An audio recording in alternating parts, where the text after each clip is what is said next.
Assalamualaikum, salam sejahtera. Okey, buat semua pelajar. Lama je kita buat video kan? Okey. Rindu rasanya. Mesti dah rindu saya cikgu, betul tak?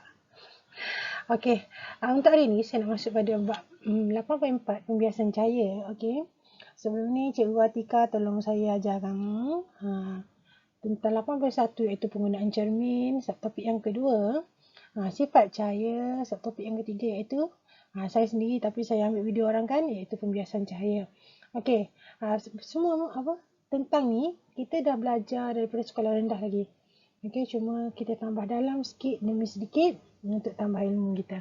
Okey, so pembiasan cahaya. Jom kita tengok slide seterusnya. Okey, apa yang kamu nampak ni?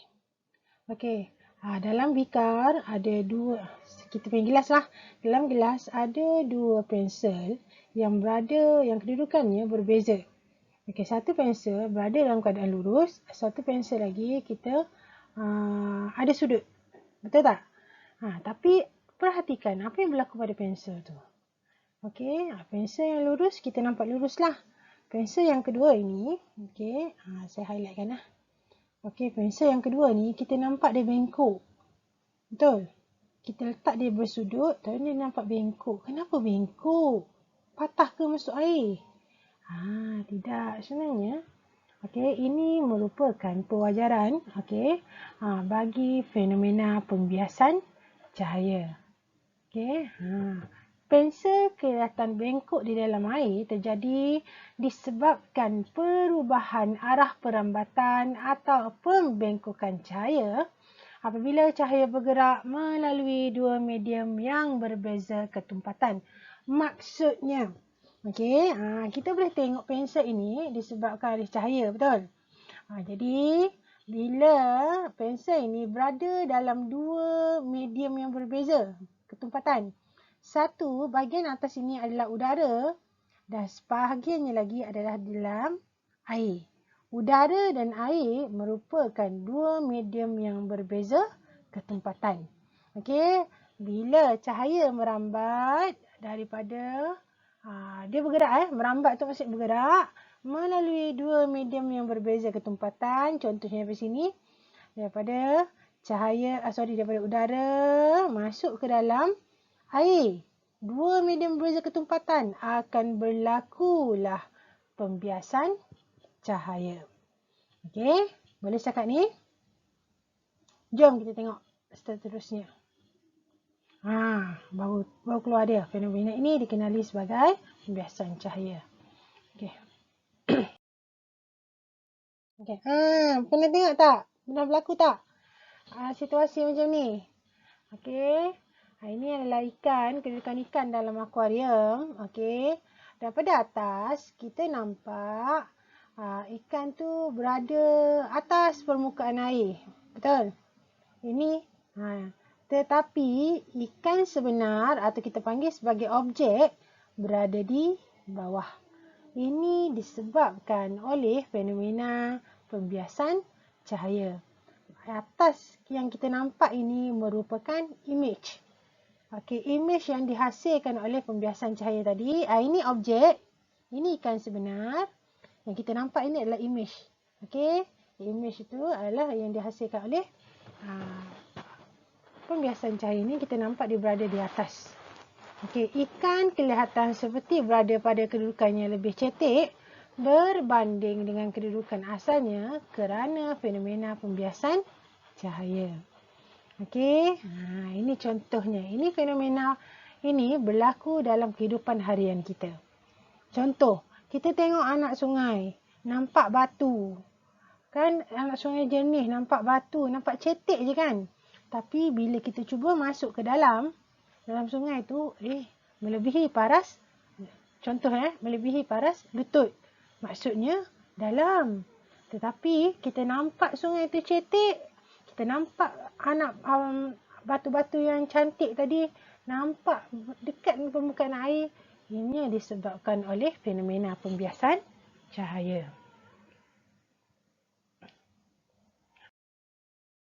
Okey, ini saya nak terangkan. Okey, macam mana yang berlaku. pembiasan cahaya boleh berlaku ya melalui dua keadaan. Okey, kita tengok yang pertama. Okey. Ini adalah air, ini adalah udara. Jadi air lebih tumpat berbanding udara. Okey. Ini sinar tuju. Ini yang kita lakukan dalam eksperimen dalam makmal ya. Seronoknya kan? Cepat dah buka sekolah. Boleh masuk makmal kita buat eksperimen. Okey, sinar tuju menggunakan kotak cahaya, kotak sinar cahaya. Okey. Sinar tuju ini garis ini kita panggil sebagai garis normal. Okey, ini daripada air. Okey, sinar tuju ini dalam air. Okey, bila dia merambat keluar ke udara, yang mana dia punya mediumnya kurang tumpat. Okey, sinar ini, sinar biasan, ini sinar tuju. Tapi bila keluar daripada dua medium ini, okey, kita panggil sebagai sinar biasan. Sinarnya akan menjauhi garis normal. Kerana apa? Kerana, okey, kerana dengar ya. Kerana sinar ini merambat daripada medium yang lebih tumpat ke medium yang kurang tumpat. Jadi, cahaya terbias menjauhi normal kerana sinar tuju bergerak dari medium lebih tumpat ke kurang tumpat. Okey, boleh setakat ni? Okey, saya terangkan yang seterusnya. Okey. Tengok situasi yang berbeza sekarang. Sinar tujunya berada dalam udara. Medium yang kurang tumpat. Okey, kemudian dia bergerak masuk ke medium yang lebih tumpat. Okey, melalui garis normal ya. So, kat sini cahaya terbias mendekati. Okey. Tengok sinar biasanya akan mendekati garis normal kerana sinar tuju bergerak dari medium kurang tumpat ke medium yang lebih tumpat. Okey. Soalan ni memang biasanya dia akan keluar dalam soalan kertas 1. Soalan objektif. Okey, kena ingat kalau untuk pembiasan, jika sinar cahaya bergerak daripada medium lebih tumpat ke kurang tumpat, okey, sinar biasanya akan menjauhi garis normal. Kalau, okey, jika pembiasan cahaya ini, sinar cahaya bergerak daripada kawasan medium yang kurang tumpat ke yang lebih tumpat, sinar biasanya akan mendekati garis normal. Boleh? Dia mudah je. Okey, mudah faham. Nanti tengok balik video saya ni, nanti tengok nota, insya-Allah lebih faham. Okey? Next. Tengok gambar rajah. Okey, tengok gambar rajah ni ya. Jika, okey, dalam dua situasi lah, sama ada sinar tuju akan bergerak daripada kawasan medium yang lebih tumpat ataupun medium yang kurang tumpat. Jika, okey, sinar tujunya selari dengan garis normal, okey, jika sinar tujunya lurus je, tak ada sudut, maka cahaya tidak akan terbias. Okey, kenapa? Sebab sinar tujunya selari dengan garis normal. Okey, tak kiralah bergerak daripada medium lebih tumpat ke kurang tumpat ataupun daripada medium yang kurang tumpat ke lebih tumpat. Cahaya tidak terbias kerana sinar tuju selari dengan normal. Okey, boleh setakat ni.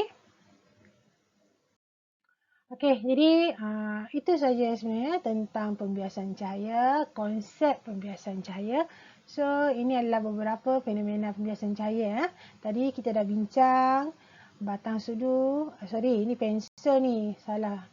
Okey, pensel kelihatan bengkok. Okey, bila kita letakkan dalam gelas yang berisi air. Okey, kenapa? Sebab cahaya bergerak daripada udara masuk ke air. Okey, air kolam kelihatan cetek. Kita tengok kolam renang ni nampak dasar cetek je kan. Tapi bila masuk ke dalam, okey, kedalamannya mungkin boleh jadi 2 hingga 3 meter. Okey, kemudian tengok. Ini adalah kanta pembesar. Okey, kanta ini sama juga. Sebenarnya dia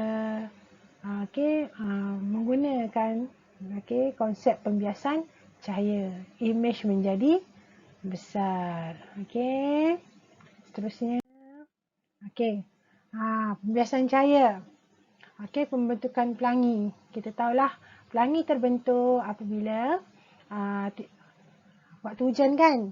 Okey, pada waktu hujan, cahaya matahari dibiaskan oleh titisan air hujan menghasilkan daripada satu cahaya putih menghasilkan 7 warna pelangi. So, pelangi terbentuk disebabkan oleh fenomena pembiasan cahaya. Dan yang kita bincang tadi, ikan kelihatan lebih dekat dengan permukaan air. Okey, walhalnya ikan tu berada di dasar kolam ataupun dasar sungai. Okey, tapi kita nampak dia cetek, nampak di atas dekat dengan permukaan air. Okey, semuanya ini merupakan menjelaskan mengenai fenomena pembiasan cahaya. Okey, anak-anak jika ada sebarang soalan boleh tanya saya, boleh rujuk saya ya. Okey, jadi ini merupakan jawapan latihan. Okey, saya harap boleh tolong semak. Okey, insya-Allah cikgu dah semakin sihat. Saya akan buat kembali dengan buat bahan-bahan video saya sendirilah bagi memudahkan pemahaman kita. So, jika ada sebarang soalan, jangan segan, just message saya. Okey, Assalamualaikum, selamat belajar.